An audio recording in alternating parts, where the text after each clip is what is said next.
Alright, so we're going to continue from where we left off in Tehilim, Psalms, chapter 66 and 67, for those who want to follow, Samach Vav and Samach Zayin. We can do both chapters. Samach Zayin 67 is actually a very small one. For those who have been following Tehilim from the very beginning, you probably have noticed how David HaMelech tries to give encouragement to those who have experienced pain and suffering like himself. And he says, I got out of it, I prayed to Hashem, He listened to me, He watched over me. Just put your faith and trust in God, everything will be well, everything is for the good. And these are very important principles in Judaism, no doubt about it, that we should never know from that there are some terrible pain and suffering experiences that people go through, very, very painful. Rabbis tell us that everyone who's undergoing such an experience should know that he's been given the tools to live through it. It may be painful, may be hard, but God willing, with patience and with the right direction and understanding, keeping in mind the Jewish perspective of what this all means, he should be able to do just fine. Because in the end, nothing happens for no reason. There are evil people in the world. There are people who will be envious of you, who will want your job, will want your wife, will want your money. Still, if they get their hands on it or not, it's up to Hashem in the end. So he goes through various examples of situations that he, a righteous individual, David HaMelech, the king, went through. Just about anything you can imagine. So you may have this impression that that's where it all stops. Put your faith in God, everything will be okay, you'll come out of it, and you will see at the end your enemies will be defeated, if not now, then later. However, one may get the wrong idea from all of this in thinking, well, I don't know what the reasons are, but maybe I don't deserve it, maybe it's too harsh, maybe it's just not right and it's not fair.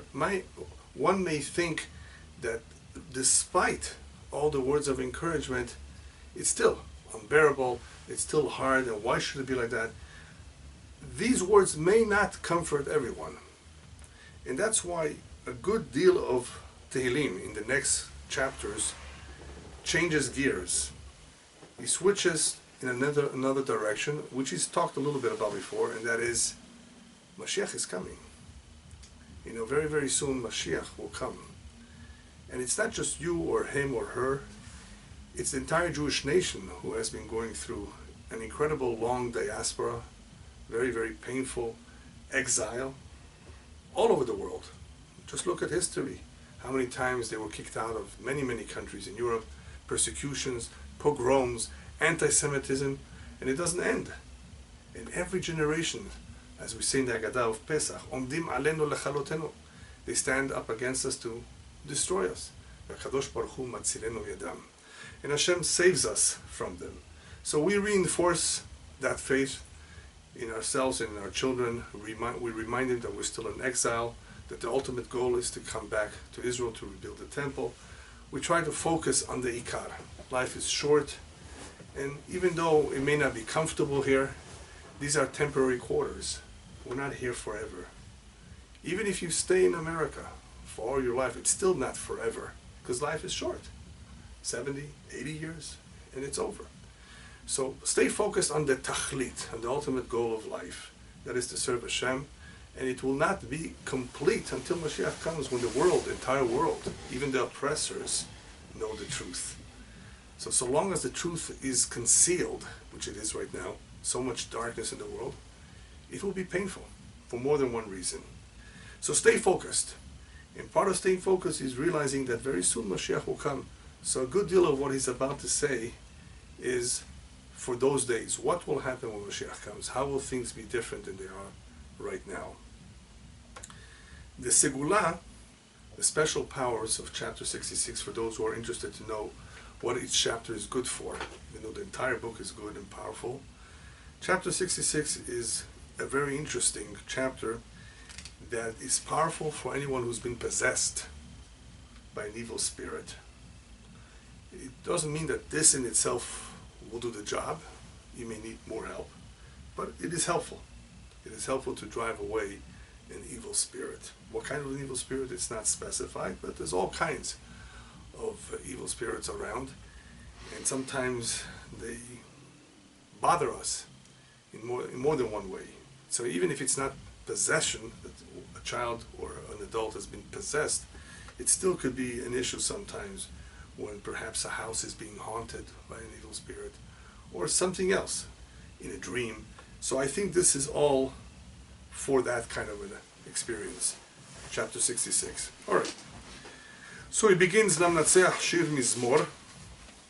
So this is for the conductor, a song, a psalm. So see that he points out that this is a shir and a mizmor, both. It is a song and it is a psalm meaning words of praise, words of thanks, words of appreciation. Because when you sing something, it is to bring out happiness.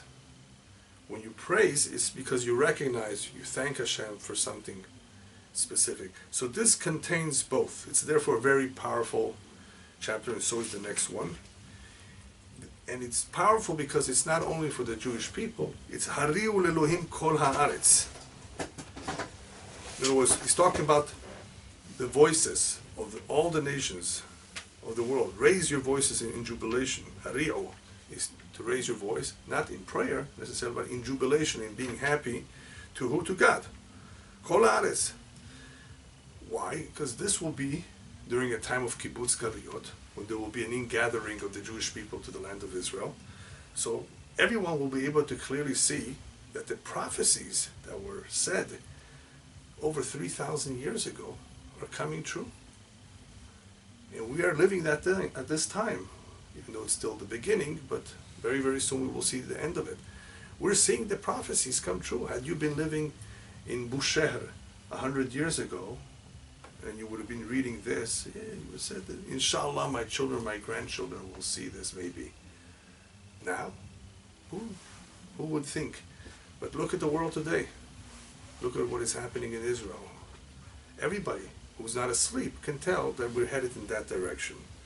So David HaMelech is telling everyone, get ready. To those who have been going through all kinds of painful experiences, he says also, focus on this. This is what will happen. Things will change.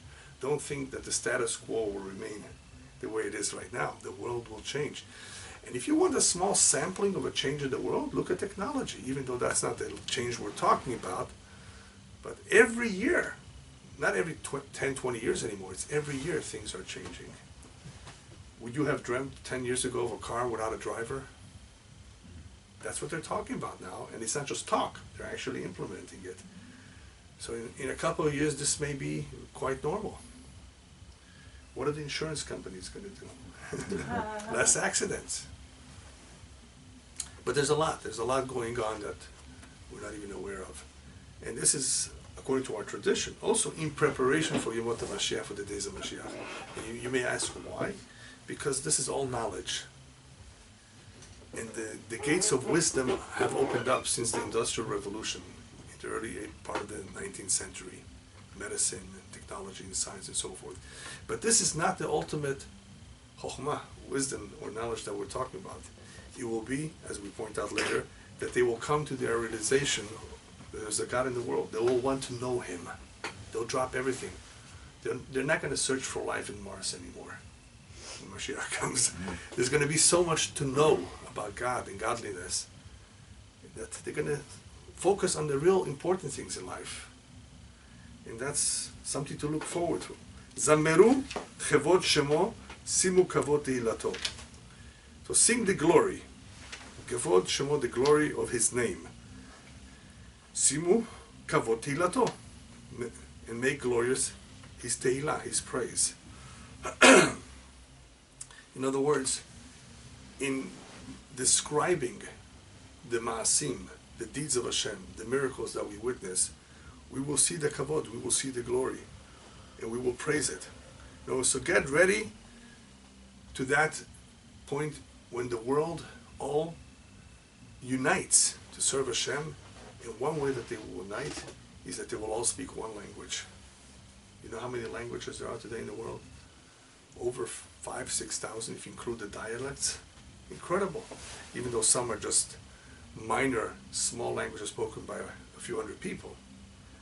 Still, so much division, because that's what language causes, a division, a distance between people, and we want to unite. We want people to unite, so there has to be a unity in language, and a unity in perspective and outlook.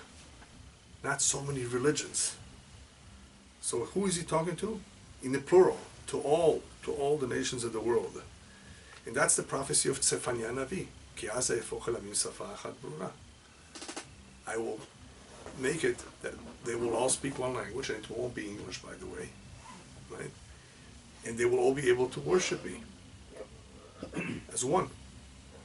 Lashon HaKodesh, right, the holy language. He continues on, Pasuk Gimel, Imru le'Elohim manora ma'asecha. Say to God, how great, manora, how wonderful, how great are ma'asecha, your deeds. Berov ozecha yechachashu lecha oivecha. Because of your great strength, your enemies will admit their treachery to you. I'm going to explain that a little bit more. What does it mean, yechachashu lecha oivecha? Because the word yechachashu really means they will deny. So in here I'm saying they will admit their treachery. In other words, they will admit that they were wrong. But he begins with manora ma'asecha. There will be a time when it will become a lot more obvious than it is today, the wonders, the deeds of Hashem, even though there are deeds every day. But we call it nature. We call it different names, except for Hashem. It's true that God put into place the laws of physics from the very beginning of creation, and we got used to them.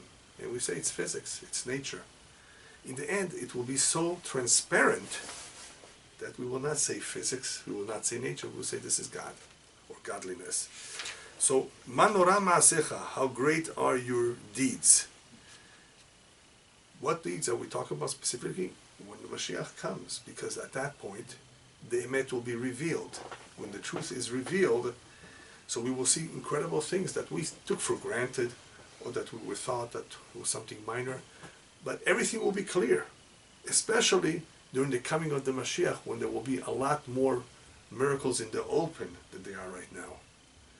See, if you read the Torah, you read Jewish history, then you see miracles, and you say, that was maybe in the past. That splitting of the Red Sea, the plagues on Egypt. People think that was something in the past, you don't see that today. But the reality are miracles today. The 6-day war is a very big miracle. Not only do the Jews say that, even the non-Jewish world recognizes that in 6 days, an army that is outnumbered by the enemies. Some people want to deny it. Great Air Force, good pilots. But it's not so. If you have an open mind, you see that this is not typical, not normal. In many, many other battles that the Israeli army had to fight to defend themselves.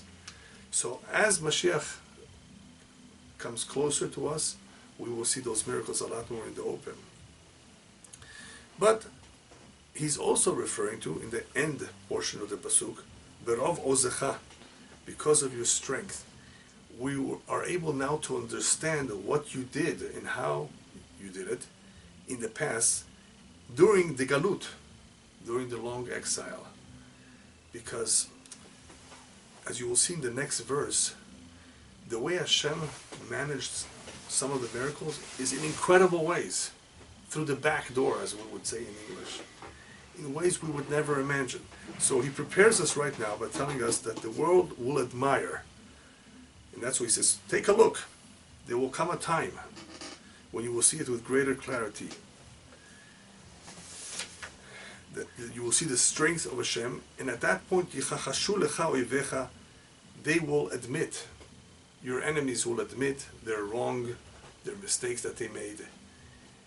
Yechachashu is really to deny, and the reason why he uses this word, the commentators explain, is because when they see the truth, it is like they're going to deny they are your enemy. Oh, no, we never meant it that way. We were always your friend. In other words, when a person realizes that he was wrong all along, and he wants to be on your good side now, he tries to deny that what was done in the past was ill-intended. So that's why the word Yechachashu lecha is used here, to deny. But basically, they will admit that they were wrong. Yichachashu also means that they will be uncovered. Their falsehood will be uncovered. Everybody will see, you see, you were the wrong ones. Your philosophy, your way of thinking was completely off, completely wrong. And why did you make war for nothing? You killed people in the name of falsehood. So it's at that point when the truth comes out and everything becomes clear that yichachashu lecha oivecha, whether he's telling this to the Jewish people, or he's talking to Hashem, either way, the truth will come out, the truth will be revealed. The commentaries also say one more idea, perhaps, that one can say is included here in yichachashu lecha oivecha, and that is that they will see that those who were all along the victims are now taking revenge on the perpetrators. In other words, although till now the perpetrators, the ones who committed all these evil acts, had the upper hand, the way we will see that the truth is revealed and the justice comes out is when the ones who suffered end up pursuing or defeating the enemies that were always on top of them. That's just another idea. Next pasuk, Kol ha'aretz yishtachavu lecha, bizameru lach. The whole land, all the earth will bow to you and sing to you. Bizameru shivcha sela, and they will sing your name. Sing praise to your name forever. That's pasuk dalet. So it says Kol ha'aretz. What's the emphasis over here of saying Kol ha'aretz, the entire land? Well, the simple meaning means the entire world. But it says Yishtachavu lecha. They will bow. Where do you bow? At the Bet HaMikdash, at the temple. So it means that they're actually going to come, which is one of the prophecies. They're going to come to Yerushalayim. They're going to come to the Bet HaMikdash, because those who are still around. So Kol ha'aretz Yishtachavu lecha. Then why say Vizameru lach? Why say that they will sing and praise to you? What do you need that for? Even those who have not come, wherever they are, they will pray. They will sing. They will all basically have complete clarity to whom they need to give thanks. Not to Uncle Sam, right? But to the source of all the blessings. So that's why he puts the emphasis on both the worship, which happens in the temple, and Vizameru lach, that can happen anywhere, any place on earth. Now look at the next pasuk if you have a Tehilim. Very interesting verse. Lechu ur'u mif'alot Elohim Nora alila al bnei adam. Go and see the works of God.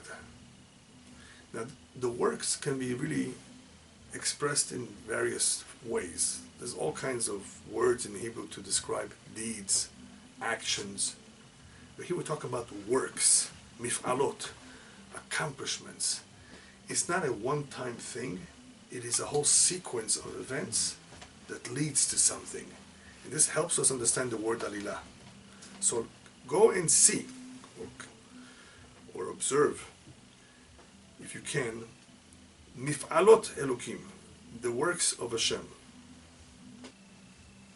Nora alila al-bnei adam, how great are his deeds towards mankind. Alila, simply translated, is also deeds. But what's the difference between alila, mif'alot, ma'asim?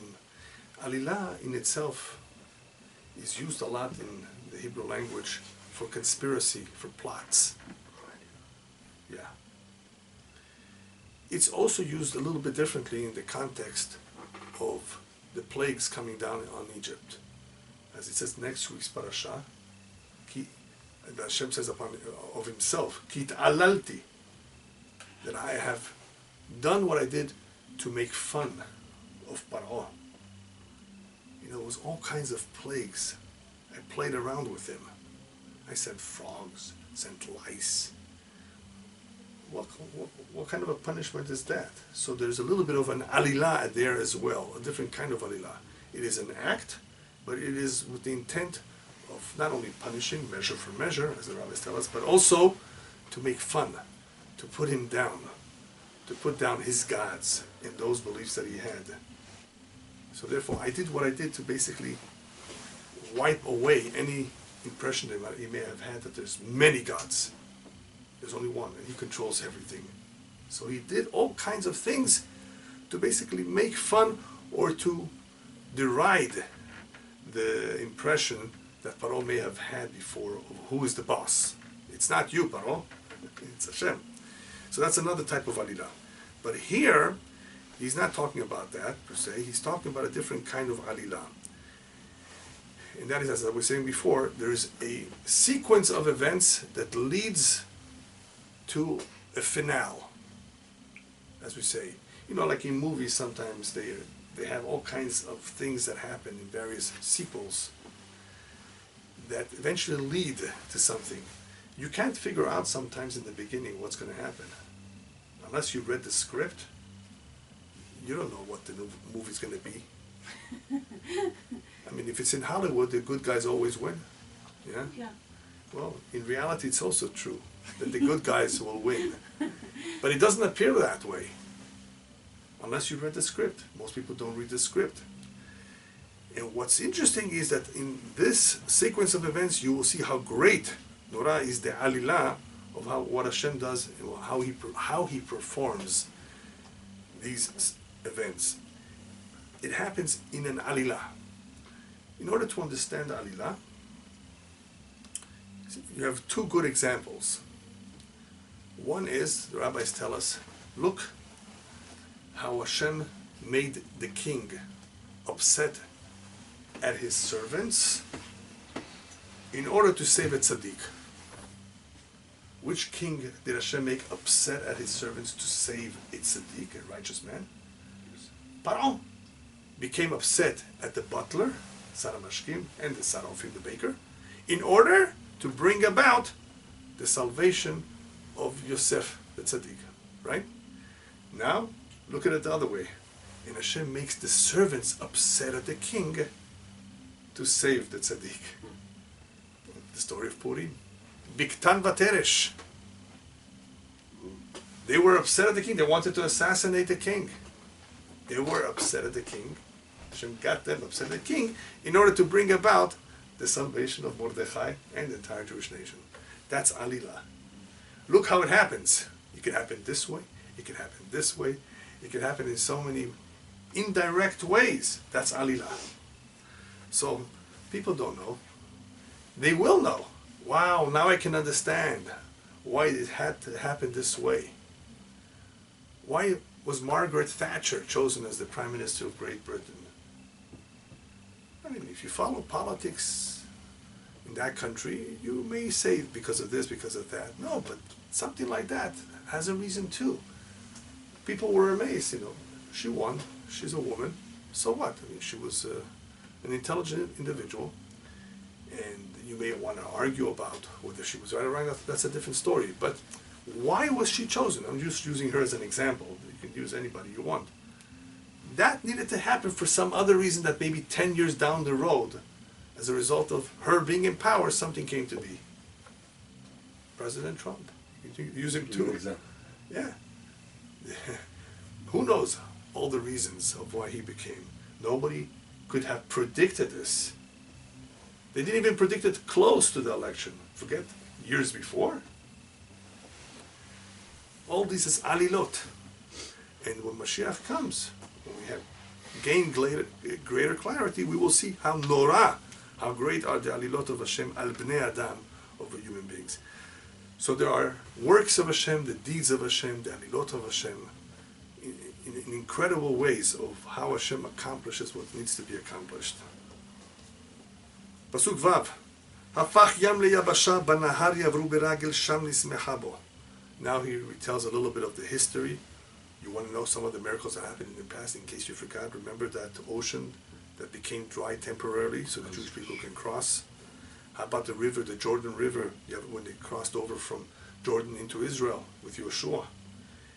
It didn't split exactly like the Yam Suf, like the ocean. It's only a river, but it also went down very, very low. It became dry, enough for the people to cross. A similar miracle. He says, you don't remember that? I'm writing it down here so everybody remembers it for the future. I didn't make it up, he says. This is not a novel. This is not a myth. This is what happened, and nobody denies it. And at least nobody in our nation who's observant and knows the history very well denies this. This is a fact. This happened. Hey, If miracles like that happened in the past, why can't they happen again? See, some people have a problem with believing in miracles because they don't see them today. But they happened in the past. The same God who performed the miracle, can't he do it now? People have the same problem with Chiyat HaMetim, the dead will rise. Nobody ever came back from the dead, they say. Well, how about all these people who had near-death experiences? They were, even though it was a temporary death, they were dead in a sense. They saw themselves, they saw their body. So a lot of people have a problem believing certain things because they didn't see it. Even though they've heard it from others, they have a hard time. That's why a good deal of what we do is emunah, is faith, because it's hard to prove scientifically, but that which cannot be easily proven reverts to faith, and faith is something powerful. We trust Hashem. He proved himself already once, more than once, many times. Does he have to prove it to us every single day? So faith means, I believe my Father, and he believes his Father. We believe all the prophets. They're not making it up. It's not a lie. Anybody that claims to lie, go ahead and prove it that it's a lie. So a lot of people say, no, it's up to you to prove it. We don't have to prove anything. No, you're the one that's denying our testimony. You're saying we're lying. Then you have to show. I don't have to prove anything. I'm very, very satisfied with what I know, and I believe my forefathers, and so do all my forefathers believe their forefathers. Those who want to say it's not true, who want greater evidence, let them prove, let them show that what we're saying is not true. They won't be able to. So this has happened in the past, these miracles, as an example. And if you look closely at the word that he uses a lot here in performing the miracles, he uses the word Elokim, not Yud Kei Vav Kei, not the name of Hashem, because Elokim implies justice, dinim, judgment. So Hashem overcame the attribute of justice to perform a miracle, because sometimes the attribute of justice says they don't deserve it. Why should we make a miracle for him? That's why at certain times there's accusations. People have to realize that one who wants to get married, one who wants to land a new job, sometimes there's interference from above because of some accusation. Sometimes. That's the reason. We don't want those accusations. So here, he says Hashem overcomes all those accusations, all that din, by performing these miracles. And that's what he did in the past. There was accusation then. These Jews, why are you being so good to them, taking them out of Egypt, performing miracles for them? They worshipped idols in Egypt just like the Egyptians. They don't deserve it more. So what did the attribute of mercy say? How could you compare the Egyptians to them? They didn't do it intentionally. They were forced. It was against their will. It's not something that they did on their own. They were in exile in Egypt. So you have the attribute of mercy defeating the attribute of justice and saying, no, they still deserve the miracle. And that is exactly what will happen right before Mashiach comes. There's accusations. Let's get him out of exile. It's finished. No. They haven't done enough teshuvah. So much Jewish blood has been spilled already. They have already died. They have given their lives for you. Comes the midah of rachamim, the attribute of mercy. What about all those tears that were shed before, that Hashem put away and stored? For what purpose? For these type of times when we will need it. And that is the meaning of what the prophet describing what Rachel does. Rachel mevakal banea. She cries for her children. And Hashem says, don't cry, don't worry. Everything will be okay. I will do it for your sake. What Rachel did in giving up her privilege or her rights to getting married to Yaakov first, and letting her sister take her husband, that was an incredible act of sacrifice. That speaks up for us, for her children. All those deeds, therefore, that happened in the past are not forgotten, they're not lost. Hashem will use them. That's called zechut avot, the merit of our forefather, the merit that lasts for many, many generations. All right, let's continue. So the word sham nisbechavo, in relating to all those miracles that happened in the past, he adds the words that we rejoiced in him. There. those words are intended to remind us that the Ikar HaSimcha, the main joy, is not the miracle itself, is to be able to rejoice with Hashem, in recognizing that it was Hashem. In other words, we're not happy just for ourselves, that we stayed alive, that we got out of Egypt. We're happy for the sake of Hashem. Very important idea that he expresses many times, as he does so also in the end, that the idea of bringing all this out is not only for encouragement, but also because I'm asking that this should happen soon so that your name should be sanctified. It's not so much for us that we deserve it. No, it's for you. That's the whole idea of the Yid Gadal Bit Kadash Merabah, that we say the Kaddish, where the focus is, may your name be sanctified all over the world, not just by us, by everyone. Where every nation in the world, every island will say Kaddish. We'll say some prayer of praise. מושל בגבורתו עולם עיניו בגויים תצפנה הסוררים על ירומו למו סלע. So he rules the world with his might, and his eyes watch the nations. Let the rebellious not exalt themselves. Selah forever. So here we have several parts talking about Moshel Begvurato, that he rules with his might.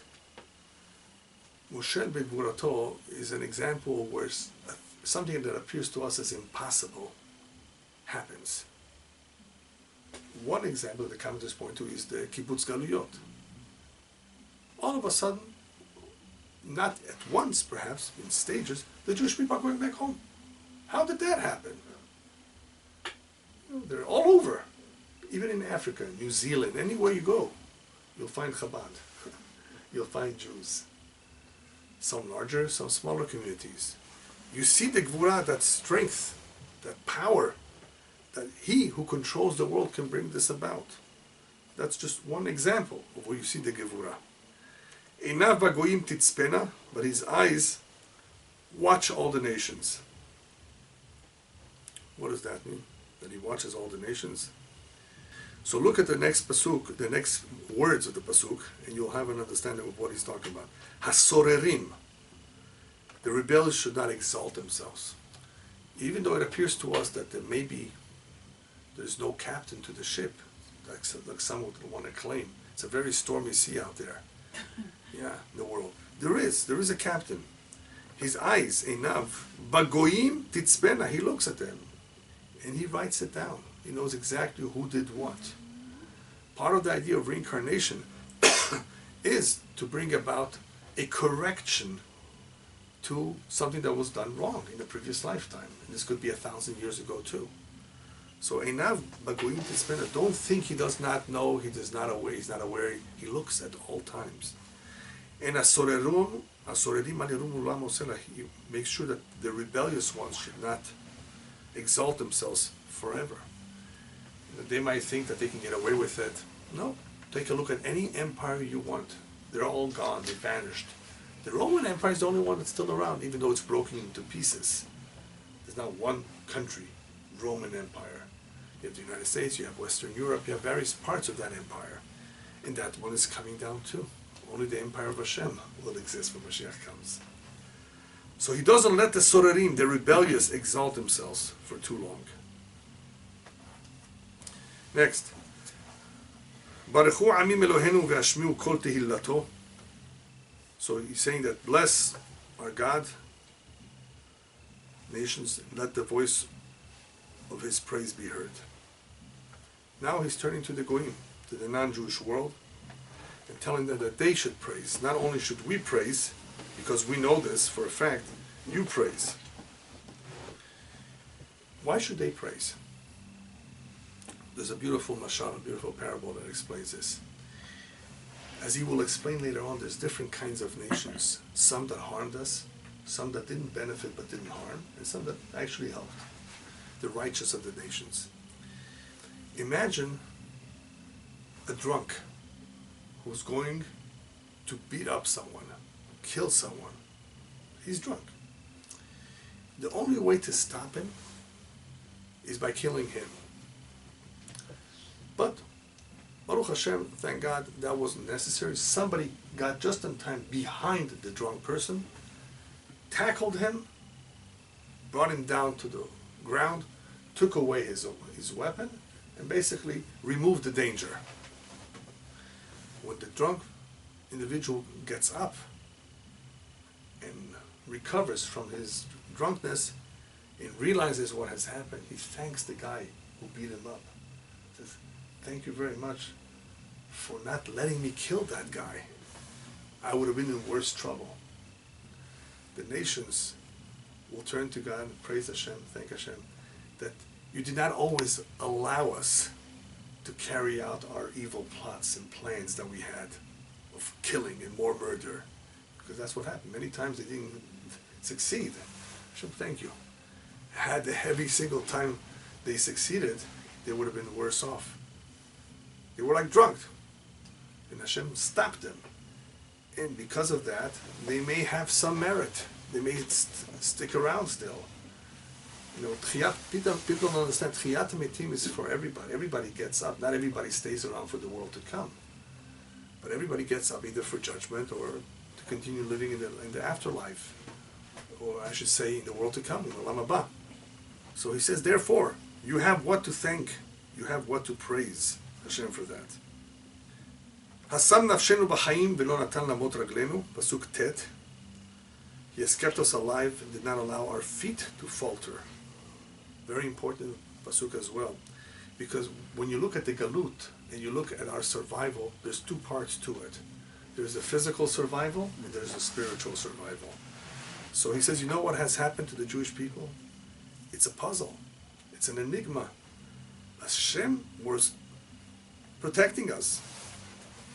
Physically, we survived, even though many were killed. We're still around. Some nafshenu b'chaim. In other words, He kept us alive. V'lo natan lamot ragleinu, did not allow our feet to falter. What's our feet to falter? Spiritually. Could you imagine what would have happened if everybody assimilated, everybody intermarried? Everybody basically just gave in at the time of the Inquisition. Says, yeah, we're converting. Chas v'shalom, God forbid. No, not everybody did. Hashem did not let that happen. Even though, of course, we had free will, but Hashem has His ways of making sure that the whole nation should not disappear. And that's Mark Twain's question. And he remains with the question mark. And so do others who analyze Jewish history. They should have been gone by now. They should have disappeared, the Jewish people. Such a small, minute amount of people compared to the rest of the world, the population of the world. Oppressed, right? Beaten, exiled by all the nations, all the empires. All those empires are gone and He's still around. What's the secret of His immortality? He asks. But he remains with a question mark. He has no answer. Here's the answer. He did not let it happen. Remember the midrash with the shepherd, the sheep, and the wolf? We have 70 wolves. We have one little sheep. And she survives against 70 wolves? What a strong sheep, you might say. No, it's not the sheep. It's the shepherd that drives them away. He did it, not we. Next pasuk. Ki bechantanu Elohim tzeraftanu b'tzrof kasef. Okay, then why did we suffer? So he gets back into the chapter of suffering. Then what is that for? What do we accomplish with that?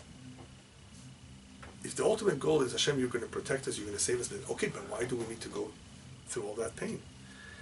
He says the testing us, bechantanu Elohim, that you tested us, was because tzeraftanu kitzrof kasef. You refined us as you refine silver. You want to remove all the impurities. Hashem doesn't need to test us to see if we're loyal. He knows. He knows what's in our mind and our head. When He tested Avraham Avinu, He wanted to find out if Avraham Avinu is faithful or not. It's for him to be an example for his children. It's for him to grow. For him to be elevated into higher levels. So pain and suffering serves a purpose. The reward is greater in the afterlife. It brings us to positions that we would not have attained had we not gone through it. As the rabbis tell us, it all depends according to how much effort we put in. Two individuals fulfilling the same mitzvah, but one has to make a greater effort. He has to walk further on Shabbat to the synagogue. Or he grew up in a secular family and he has to, on his own volition, return to Hashem and do the mitzvot, he has a harder time than one who was spoon-fed everything from birth. He has a greater reward. So those that suffered because of the Jewishness will be greatly rewarded. It's a refinement. It's to purify us, to atone, to cleanse us. Why do we need the cleaning? Because he already promised that he would never destroy us. And the more sins accumulate, the more impurities are there. It requires some form of powerful cleansing solution to remove. Otherwise, God forbid, if they accumulate too much, you're destroyed. Too much sin brings about destruction. Just like the flood, similar. Too much. When it fills up, the bag is full, that's it. And that's, you see all kinds of natural disasters. Shem Yishmor, we should never know from them, but there's a reason for them. But we are refined, so it should never come to that. Like silver is refined. Now, what will happen in the end? In the future, there's Yom Nakam Belibi. Hashem says, I have a day in my mind when there is going to be revenge. When Hashem says, I need to even everything out. Justice will be done. So because of that, you don't want to be around that kind of a situation where you're not clean and the day of justice has arrived. You want to be clean at that point.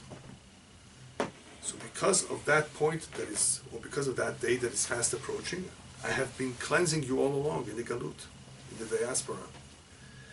Yud Aleph, Havetanu b'mitzuda, he continues to describe various forms of suffering. Havetanu b'mitzuda samta mu'aka b'motnenu. You brought us into prison. Mitzuda is like a prison.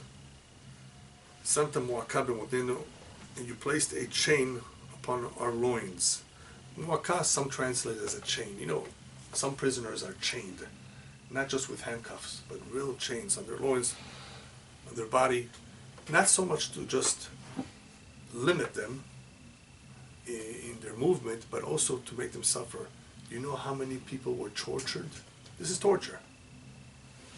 The words mu'aka b'motnenu is implying torture. Torture chambers. In various prisons in the world, they do that to people. They torture them. Could you imagine during the Inquisition? You can even see now in the museums what they did. How,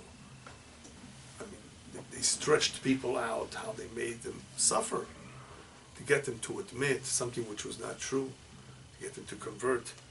So he's describing a little bit of what went on in that they were in a prison, in a sort of a prison throughout the exile, with very little liberty. We suffered, we were tortured. What else? All of this is a description of all the pain and suffering that they experienced. But look at the words, Hirkafta enosh leroshenu. You mounted, you put men on top of our heads. So the commentaries explain, he's talking about all types of leaders, all types of individuals, and they could be the governor, they could be a president, they could be the dictator, they could be the tyrant, they could be the leader of a gang. All kinds of leaders of men, human beings, that you just somehow assembled and put on top of us to rule over us. And it's not enough that we suffered under them. Banu ba'eshu b'mayim. Throughout history, just read history. You know how many times Jews were burnt at the stake? Burnt to ashes in Auschwitz? Banu ba'esh, he says. He's telling this to you years ago. Uvamayim, drowned at seas. But what happened at the end? Vatotzienu larvaya. But you took us out to abundance. Larvaya means to abundance, meaning that we survived, that we were able to continue and restart from scratch despite all of that. That goes back to what we said before about Mark Twain. After all that, you're still alive? Yeah. But Totzienu larvaya, that's what it means. That after all that, we still came out abundant, we multiplied. Now, the truth is that had there not been a Holocaust, and perhaps no assimilation, we would have been 20 million or more Jews by today. Because in 1938, I think the best statistics show that there were 18 million Jews in the world. right around when World War II started. And we know that the estimate is about 6 million that were killed. So we were left with 12 at the end of the war, more or less. Slowly but surely, it increased. That's partly to do with, of course, with the more Orthodox families having many children, large families. But because of Hashem's blessing, of course, that today we're not as persecuted as in the past, so the numbers are able to pick up. But there still is intermarriage. That intermarriage is really diminishing the numbers. I will enter your house with all kinds of burnt offerings. I will pay to you my vows. Here he's reminding us what we will be able to do when Mashiach comes, to be a Bet HaMikdash. We will be able to bring our vows, our sacrifices. Who needs them? What are they for? Remember, Nedarim vows can be important when one is in trouble. Otherwise, we don't make Nedarim. We try to stay away from making a vow. We may forget our promise. Be careful, it's dangerous. But one is for sure acceptable and desirable when a person is in danger. Make a vow. Hashem, if you get me out alive, if you get me out of the hospital, if the surgery goes through well, I intend, God willing, without promising, to do such and such a good act, a good deed, whatever it is, that's something special. That may be the merit of that deed. He may recover, he may come out of jail or whatever he is. So Nedarim are sometimes welcome and a good idea. And that's what he says, when the Bet HaMikdash will be rebuilt, when we will have a temple, we will be able to bring sacrifices of thanks, not for a sin. Hopefully there won't be a reason to bring a sacrifice for a sin, but of thanks. I will come to your home. For when did I make these promises? Asher patsu sefatai v'diber pi batzarli. Here he explains it. This is because of when my lips uttered, my mouth spoke. When? Batzali, when I was in distress, when I was in trouble.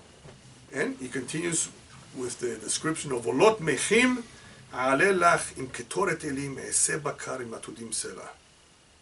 I will offer up to you burnt offerings of fat animals. With the smoke of rams, I will prepare cattle with the goats. Selah. A description of bringing the best animals in giving thanks to Hashem. But the commentaries also tell us that he very much wanted to do something like the Nesi'im, the first leaders of the Jewish people. When they were appointed, they brought all these animals, all these offerings, Ketoret. So he was hoping to be able to be in that kind of a position, but he did not live to see the first Bet HaMikdash that was built by his son, Shlomo Solomon. But still, he's expressing that desire to be in that kind of a position, to bring this. Now, this will be his privilege. And this, of course, will happen when the third temple is built as well.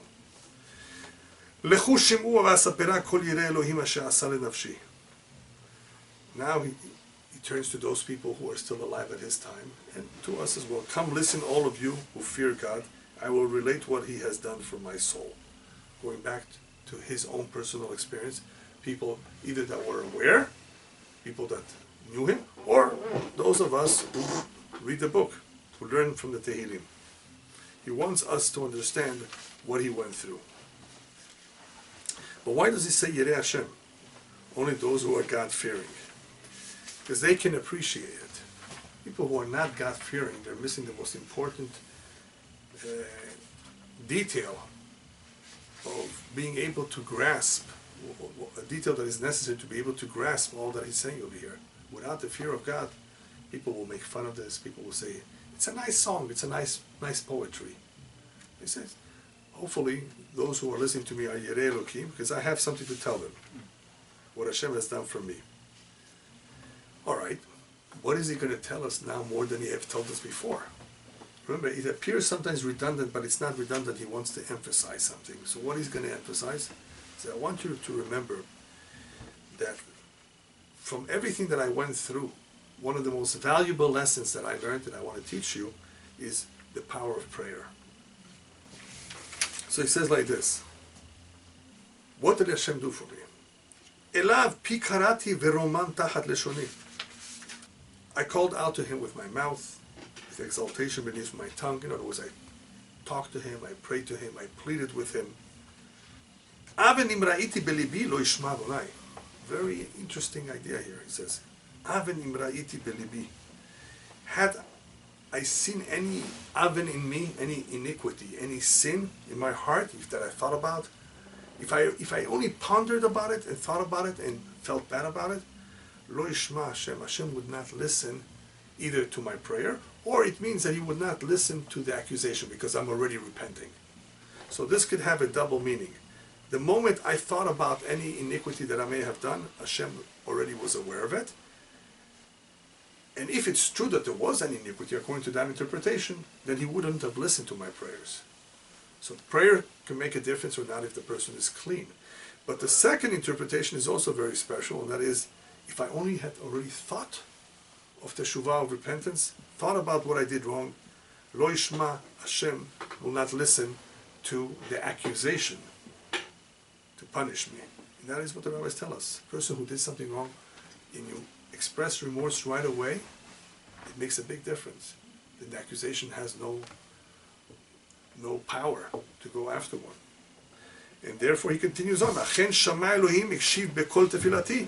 But in truth, God did hear, gave ear to the voice of tefilati, of my prayer. In other words, Hashem listened to my prayers. So what he's saying is, I can look back at my life. He's no longer a young man.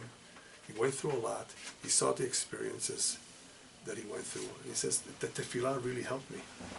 I turned to Hashem. When I asked for something, he took care of it.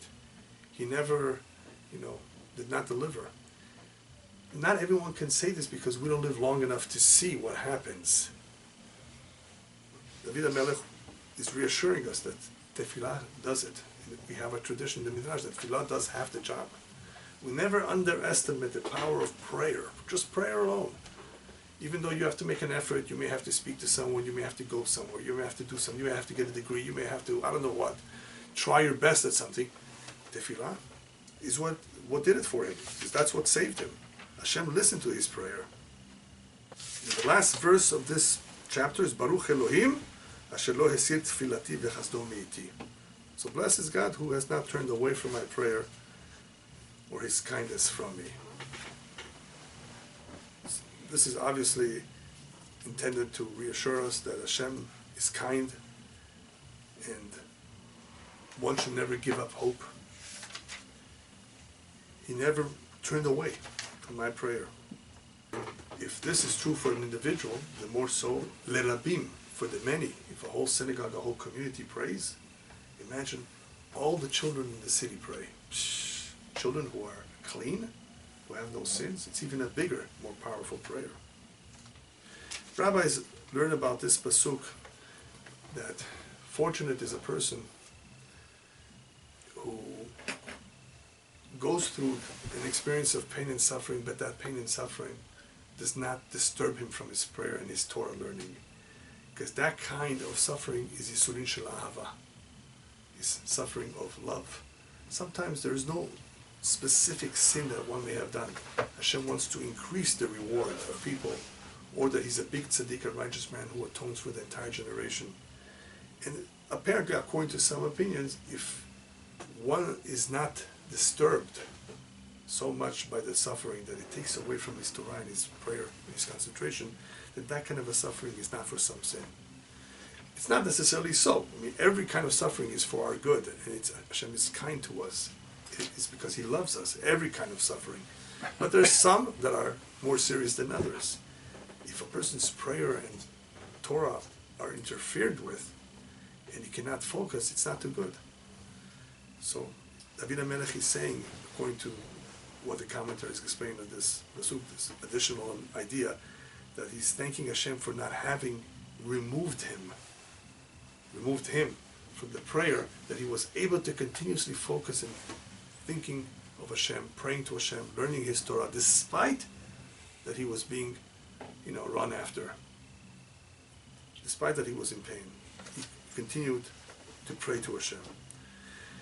Samach Zayin is just a few verses, chapter 67, the segula for this chapter is for somebody who has a lot of fevers, or is somehow trapped somewhere, in jail or somewhere kidnapped. This particular chapter is very powerful for those things. So it's good that it's short so we can memorize it. L'amnatzeh bin ginot mizmor shir. For the conductor, a song with instrumental music, because it says ginot, music, song, or psalm. Elohim yachonenu v'yivarechenu ya'er panav itanu sela. May God be gracious to us. That's the word yachonenu, to be gracious, and bless us. And may He make His countenance shine upon us. Ya'er panav, His countenance, shine upon us. I'm sure many of you recognize this. Kohanim. Yeah, from the Kohanim, for the blessing of the Kohanim. But what does it mean by that? Yechonenu is a powerful word. When we say Yechonenu, that He will be gracious to us, even if we don't deserve something. Hashem is gracious sometimes. That's Yechonenu. To commute a sentence is called Chanina. So even though somebody doesn't deserve, Hashem is kind. So Elohim Yechonenu. Even if we don't deserve to come out of the Galut. Remember, He's talking about Mashiach still. Not everybody is religious, unfortunately. Yechonenu. Please be gracious and bless us. Well, obviously the blessing is something that we always need. Yechonenu is to bring us out of the trouble, out of exile. And Vivarechenu is to bless us, that we should have parnasah, a livelihood. So Vivarechenu is more about physical blessing. Take us out of the exile. Take us out even if we don't deserve it. Why? Because ultimately it's for your honor. Bless us with physical needs. Ya'er panav u'tanusela, therefore, is spiritual needs. When we talk about Hashem's countenance shining upon us, we're talking about His hashgacha. We're talking about, especially during the time of Mashiach, we will have greater clarity and understanding of His Torah. That's called Ya'er panav. The Shekhinah should be upon us, that we should have better understanding of His ways forever. So, obviously you can say it now too, but we mean this when Mashiach will come, that hopefully this is what will happen, and this is what we'll experience, and it will be very, very different than life as we know it today. Because what will happen as a result of that? Lada'at baretz darkecha bechol goyim yeshuatecha. What are we asking for? It's not just for us. Hashem, we're asking that your way be known on earth, that your salvation be among the nations. In other words, remember the words that Moshe Rabbeinu said to Hashem, Hodi'eni na derachecha. Can you let me know, reveal to me your ways, why you do certain things? Hashem says, no, while you're alive you can't know everything. When you go upstairs, you'll find out. There was once an individual who complained to his rabbi, I don't understand this, I don't understand why God does it. He says, there's a quick way to find out, just go upstairs. You want to go upstairs? No, I don't want to go now. He says, once we go, we know. So, Ladat Baretz Darkecha will happen. People will know what Moshe Rabbeinu wanted to know. When Mashiach comes, everybody will know it. B'chol goyim yeshuatecha, they will see the salvation. They will see all the miracles. They will see clarity. They will see clearly how Hashem is the one that brought everything about. Because Yeshua today might be, thank you, doctor, you're a wonderful person. That's where it stops. They don't realize that Hashem is the one. Rofek kol basar mafila. So he's the one that performed the miracle. The doctor was an agent of his. All the goyim will recognize that. That's something they don't do it now. Yoducha amim Elohim, yoducha amim kulam. At that point, all the nations will rejoice and sing for joy. The nations will extol you, God. All the nations will extol you.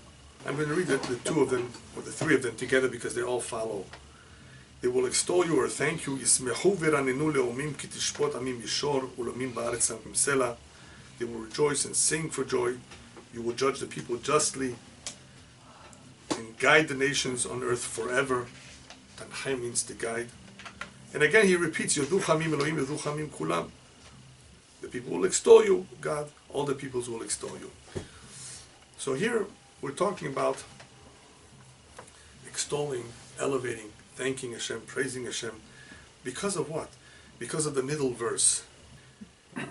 There's going to be several type of reactions, several groups amongst the nations which he describes as Yismechu v'ranenu leumim, first as nations that will rejoice, then kitishpot amim mishor, those that he will judge justly and guide, and then uleumim ba'aretz samchen selah, and guide the nations on earth forever. So that is what I was saying before, that there are some nations that acted wrongly, that hurt us. There are those that didn't hurt, but we didn't benefit from them, and there are those that perhaps helped.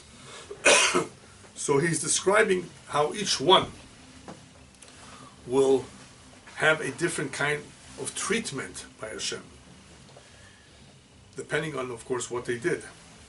But in the end, what do they all have in common? That's why he repeats the words Yoducha Amim Elohim. They will admit. Yoducha, remember, is not only to thank.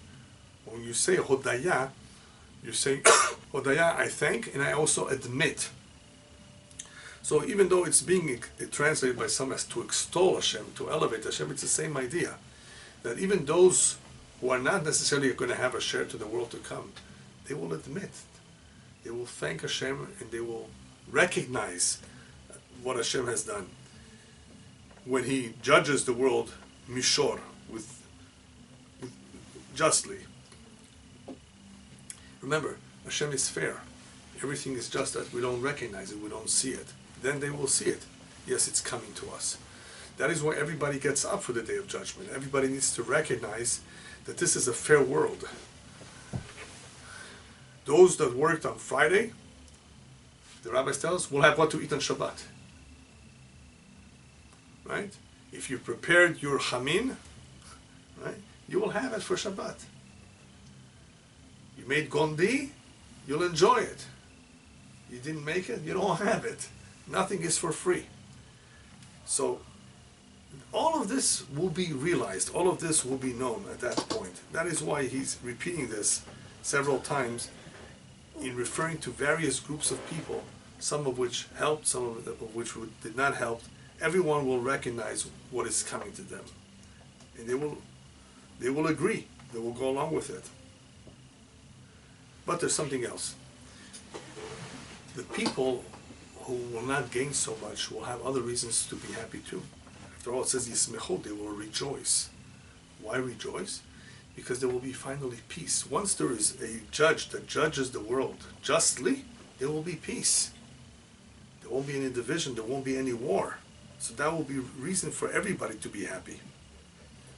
And the last two pesukim of the chapter, Eretz natna yivulach yivarechenu Elohim Eloheinu, the land will yield its produce, and God our God will bless us. What will happen when Mashiach comes? You won't have to work, at least not hard. You plow in the field. Eretz natna yivulach by itself. So you realize what kind of berachot we're going to be getting. Therefore, yivarechenu, because God will be blessing us. The land will yield by itself. And God will bless us with what? Yevarechenu Elohim v'yiru oto kol hafsei haaretz. He will bless us so much that the whole world will recognize that Hashem is the only God. That's number one, which is why we ask, or why David HaMelech asks for this to happen. We want to do it for your sake, not for us. But more importantly, v'yiruo oto kol hafsei haaretz. All from the farthest corners of the world will fear him, or shall fear him. Which means what? What the Navi says, they will all worship him as one. La'avod oto shechem echad. So part of the beracha that will happen, that we ask Hashem to bless us, is that he will be feared.